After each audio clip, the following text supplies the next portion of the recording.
அந்த பண்ணாட பையன் புதுசா வீட்டுக்கு வந்த மாப்பிள்ள அரவிந்தன் எங்கடா சொல்லு.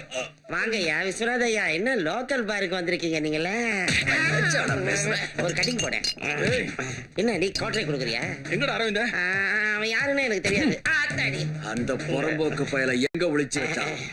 எந்த மகாராணி அவனுக்கு அடைக்கலம் கொடுத்தாலும் அவனோட சாவு என் கையால தாண்டா. இந்த கையால போதையெல்லாம் இறங்கிடுச்சுடா சாமி.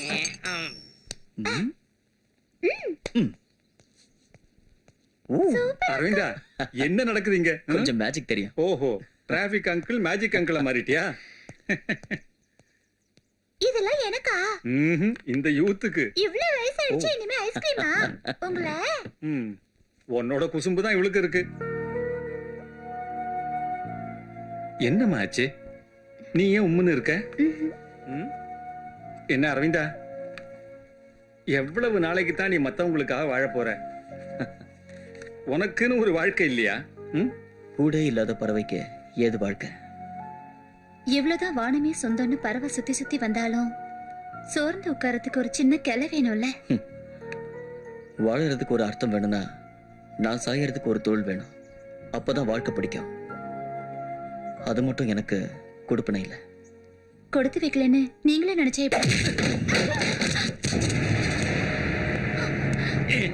கண்டிக்கிறதுக்கும் தண்டிக்கிறதுக்கும் ஆள் இல்லைனாலும் நீ கூத்தாடுறது தெரு வரைக்கும் வந்துருச்சு இல்லடி? என்ன பரதா இதெல்லாம் உனக்கு?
இதுவரைக்கும் அவனை பத்தி நமக்கு எதுவும் தெரியாது.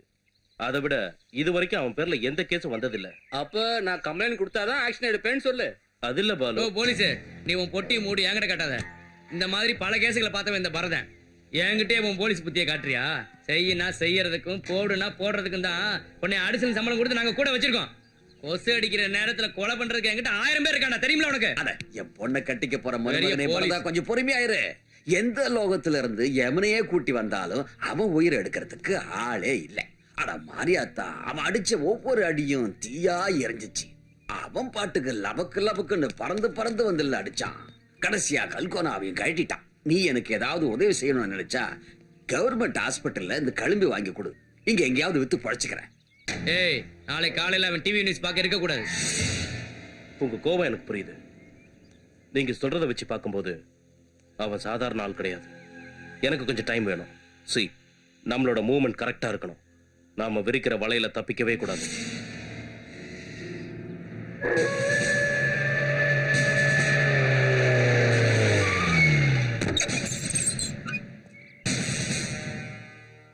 மாம்ஸ் வாங்க உட்காந்து பேசலாம். படுக்கிறதுக்கும் பாய் விரிக்கிறதுக்கும் வரல. நீ சொன்ன பேச்சையும் கிழிச்ச கோட்டையும் தாண்ட மாட்டேன்னு நினைக்கிறேன். அது சரி, என் பணம் என்னாச்சு? நம்ம பேசினபடி நீ சொன்ன டைம் முடிஞ்சிருச்சு. உனக்கே தெரியும் நினைக்கிறேன். நான் சொல்றது கரெக்டு தானே? பணம் ரெடி ஆயிடுச்சு, கண்டிப்பா தரேன். நான் வாக்கு மாற மாட்டேன் சார். 25 லட்சம் இல்ல 30 லட்சம் வேணும்னாலும் நான் தரேன். கொலை பண்ணியும் கொள்ளையடிச்சும் தேவைக்கு அதிகமா கோடிக்கணக்கில் பணத்தை சம்பாதிச்சு வச்சிருக்கேன். அதை யார் அனுபவிக்க போறா அதுவும் தெரியல. ரத்தக்கரை படிஞ்ச கோடிக்கணக்கான பணத்தோட வாழ்ந்த இன்பா இல்ல சார் இந்த அரவிந்த. அந்த இன்பா இப்ப உயிரோட இல்ல சார், செத்துட்டான். சாதாரண மனுஷனா வாழணும்னு நான் ஆசைப்படுறேன். அரவிந்தா வாக்கு மாற மாட்டான், பணம் தருவான். உன்னை நான் நம்புறேன். அக்ரிமெண்ட் இல்லாம தானே ரவுடி கிட்ட அண்டர்ஸ்டாண்டிங் இருக்கு. சொன்னதை செய்வீங்க, செய்யறத சொல்லுவீங்க. இது இந்த பாட்ஷா சொன்னதில்ல. நீ ஸ்டேஷன் வரைக்கும் கொஞ்சம் வரணும். தப்பு அந்த பரதம் பக்கம் தான் தெரியும். இருந்தாலும் நான் திடீர்னு கட்சி மாறிட்டேன்னு தெரிஞ்சா என் மேல சந்தேகம் வரும். நீ சந்தோஷம்னு சொல்ற வாழ்க்கை உன்னை பாதிக்கும். நான் உன்னை ஸ்டேஷனுக்கு கூட்டிட்டு போய் வச்சு சில வேலைகள் எல்லாம் செய்வேன். தப்பா எடுத்துக்காத. சின்ன ஜிக்ஜாக் தான். இந்த ஊர்ல கிரீடம் வைக்காத ராஜா தான் பரதன். அவனை எதிர்த்தவங்க யாரா இருந்தாலும் காலி பண்ணிடுவான். அரசியல்லையும் அரசாங்கத்திலையும் தனி செல்வாக்கு. இந்த தாதாங்களுக்கு சோப்பு போடுறது என் வேலையா போச்சு.